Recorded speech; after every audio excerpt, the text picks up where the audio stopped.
강원 강정에 그때는 뭐 100만 200만 상관없이 나올 수 있는 분들은 다 나와야 됩니다.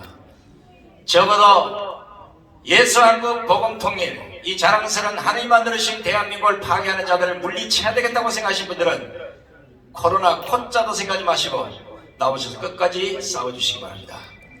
지금 여러분 아시다시피 대한민국 경제는 강성노조인 민노총이 말아드시고 대한민국 교육은 정교조가 말아드시고 대한민국의 헌법은 조국 추미애 박범계가 말아드시고 지금 대한민국은 문재인이가 말아드시고 있습니다. 이런 나라를 제대로 찾으려고 앞장선 우리 정원 목사님의 어깨의 짐이 너무나 무겁습니다. 우리가 조금씩 나눠지고 반드시 하나님 말하는 예수 한국 복음 통일을 세우는데 우리 모두가 전사가 되기를 축원한다. 자, 그래서 정한 목사님과 함께 머리를 맞대고 망가진 대한민국의 법치를 어떻게 다시 세워야 하는지 매일같이 고민하시는 우리 헌법학계 회장을 지내신 김학성 교수님의 연설을 청해드리겠습니다.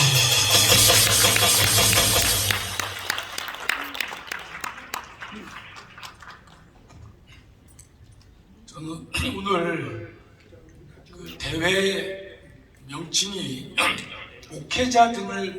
목회자 대회라고 그래서 저는 참석 자격이 없다고 생각했습니다. 목회자 개념을 따져보면 목사, 전도사, 강도사일 텐데 장로는 거기에 포함이 안 되기 때문에 목회자 등을 위한 대회라고 몰라도 그래서 처음부터 참석을 안 하려고 제가 생각했었는데 그 남준희 전사님께 전화를 한번 드려보니까 당연히 와야 된다고 그러셔가지고 우리 남전사님의 특별한 배려로 이 시간에 오게 됐습니다. 준비한 원고를 말씀드리겠습니다. 존경하는 목회자 여러분, 지난 5년간 우리는 개돼지 취급받으며 살아왔습니다. 문재인 정권은 말하지 못하게 했고 모이지 못하게 했으며 예배를 드리지 못하게 했습니다.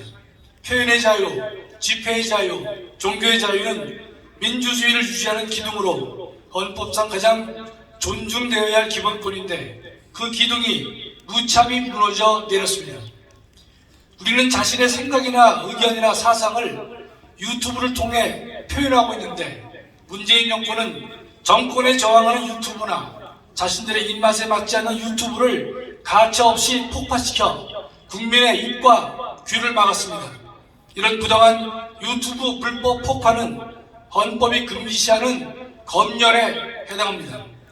헌법은 사전 검열을 금하지만 폭파를 염려해서 자신의 생각과 의견을 마음대로 표출하지 못하게 되기에 이 또한 헌법이 금기시하는 검열에 해당할 것입니다. 군사정부나 중국과 같은 공산국가에서나 가능한 일을 세계 10대 이 위대한 대한민국에서 문재인 정부는 버젓이 자행했습니다. 또한 코로나 방역을 빙자해 모든 국민이 모여서 공동의 의사를 표출하려는 집회의 자유를 근본적으로 훼손하였습니다. 코로나 방역상 집회의 자유를 제한하는 것은 가능하고 필요하겠지만 헌법이 보장하는 집회의 자유를 알맹이 없는 빈 껍데기로 만들면서까지 집회의 자유를 침해해서는 안 될 것입니다. 그러나 공권력을 동원해 무자비하게 국민의 손발을 묶었습니다. 더 나아가 종교의 자유를 근본부터 휘저었습니다. 문재인 정권은 헌법이 보장하는 종교의 자유를 빈 껍데기로 만들었고 종교의 자유를 보장하라는 헌법의 정신을 민망하게 만들었습니다. 국가는 자율적 교회 운영을 보장해야 하는데 교회를 개돼지 취급하면서 국가가 종교의 자유의 내용을 마음대로 정하는 폭거를 자행했습니다. 그러면서도 교회를 비판했고 조롱했습니다.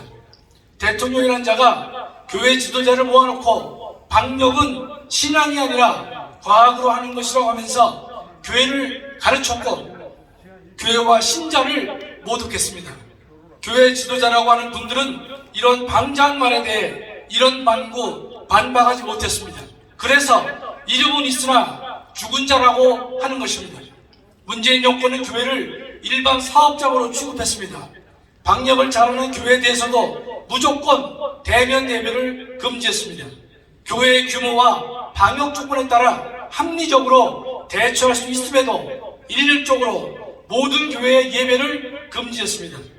자유란 뭔지 자유를 누릴 수 있는 사람이 그 내용과 범위를 정하는 것입니다. 국가가 나서서 자유의 내용과 범위를 정할 수는 없습니다. 그러나 문재인 정권은 자유의 내용과 범위를 힘으로 강제했습니다.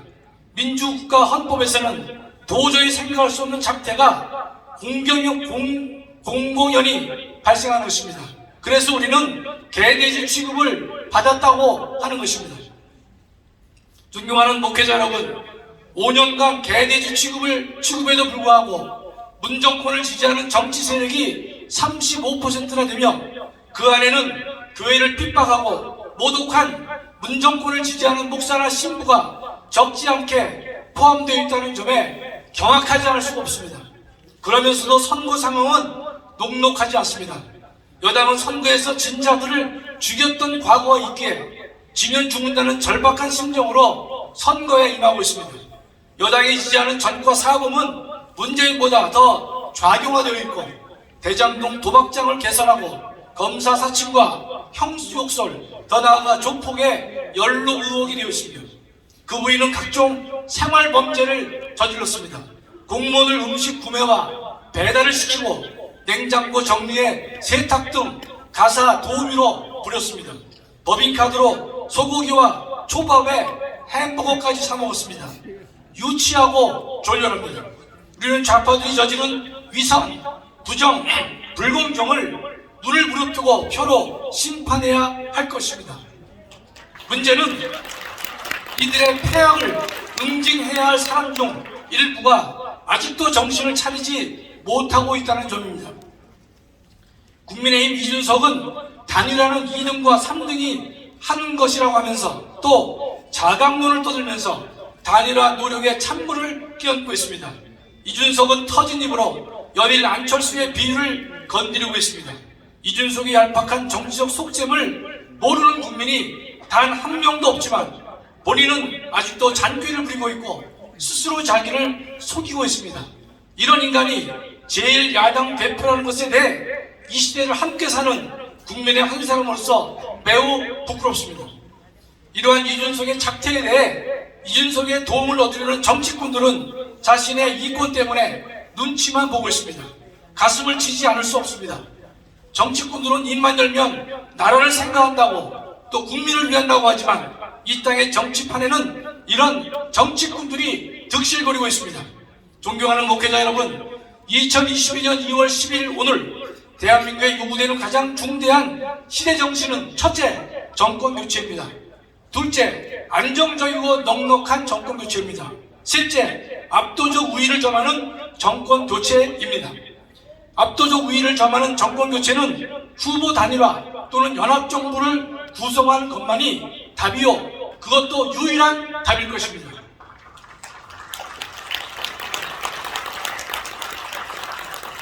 과거 김대중은 자신이 35% 지지로 1위였지만 확실한 승리를 담보하기 위해 지지율 3%에 불과한 김종필과 연합했고 권력 분담을 약속했습니다. 그런데도 이회창을 1.5% 근소한 차이로 이겼을 뿐입니다.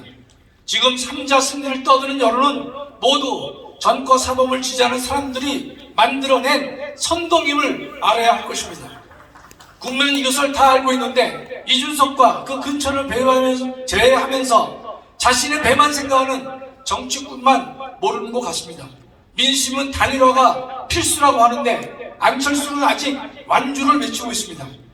우리는 윤석열과 안철수에 대해 불만이 없는 것은 아닙니다. 아니, 많습니다. 그러나 이들에 대해 100가지 의견이 다르더라도 정권 교체의 대명제에 동의한다면 모두 뭉쳐야 할 것입니다. 다른 대안은 없습니다. 단일화를 이루지 못하고 각자의 길을 가다가 패할 경우 단일화를 이루지 못한 후회에 대한 고통은 생사를 잘라내는 아픔 이상이 될 것입니다. 패한 후에는 가슴을 치고 후회하고 통곡해도 아무 소용이 없습니다. 지금 우리에게 필요한 것은 최선의 선택이 아닙니다.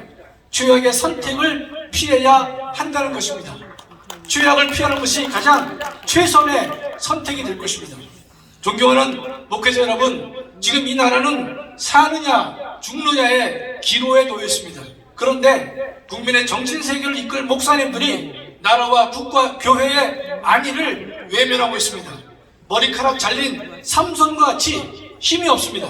심지어 적지 않은 목회자들은 하나님이 그토록 싫어하는 바알과 아세라와 같은 주사파와 짝하고 있습니다. 바알과 아세라는 찍어 불에 태워야 하는데 이들과 짝하는 목회자가 있다는 것에 가슴을 지지할 수가 없습니다. 그 옛날 사무엘은 이스라엘 백성을 미스바에 모아 회개운동을 하였는데 오늘 전광훈 목사님은 미스바 대각성의 장을 개설해 주셨습니다. 에베네셀의 하나님을 경험하기 위해 이 자리에 기드온의 300용사가 모였습니다. 우리가 함께 부르짖는다면 넉넉히 이길 것이며 하나님께서 징계의 채찍을 거두실 줄 믿습니다. 우리가 이런 구국 행사를 계속하는 이유는 이 백성이 우둔하고 교회와 지도자들이 우둔하기 때문입니다. 내 자유와 권리가 도둑에게 탈취당해도 이 백성이 깨닫지 못하고 있기 때문입니다. 또한 교회 지도자들이 이 나라가 약탈자에 넘어갈 거라는 선지자의 경고를 듣지 않기 때문입니다. 지도자가 캄캄한 어두운 시대를 모르는 것은 큰 죄악입니다. 이에 대해 지도자들이 불의와 부정과 불법을 보고 그저 눈을 감고 입을 다물고 귀를 막는 것은 더 큰 죄악이 될 것입니다. 우리는 지난 5년 동안 교회와 목회자 그리고 백성이 우둔해서 힘든 세월을 보냈습니다. 그러나 더 이상은 안 됩니다. 헌정 질서가 파괴되고 법치가 상실된 이 나라에서 더 이상 개, 돼지처럼 살 수는 없습니다. 반드시 정권 교체를 이뤄 이 땅의 진정한 주인이 국민이라는 엄연한 사실을 우리 자신과 우리 후손에게 보여주어야 할 것입니다. 우리는 교회를 핍박하고 살아계신 하나님의 이름을 모욕한 문재인 정권을 심판대에 올려 그 죄과를 물어야 할 것입니다.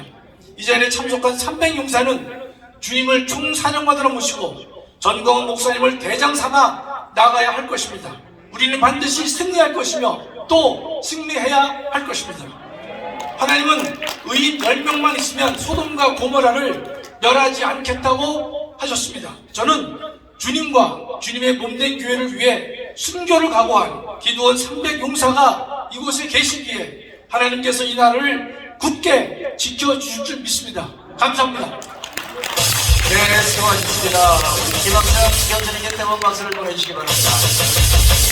자, 사실 우리 김학선 교수님은 평생을 헌법학자로 지내왔기 때문에 아스팔트에 잘 안 남았습니다. 근데 우리 정한 목사님 설교 딱 한 번 듣고 감동받아서 이제 아스팔트 나오셔서 하나님이 주신 전신갑주를 입고 이제 이수신 장군과 거의 버금가는 장수로 분명히 강화문에서 큰 일을 할 것입니다.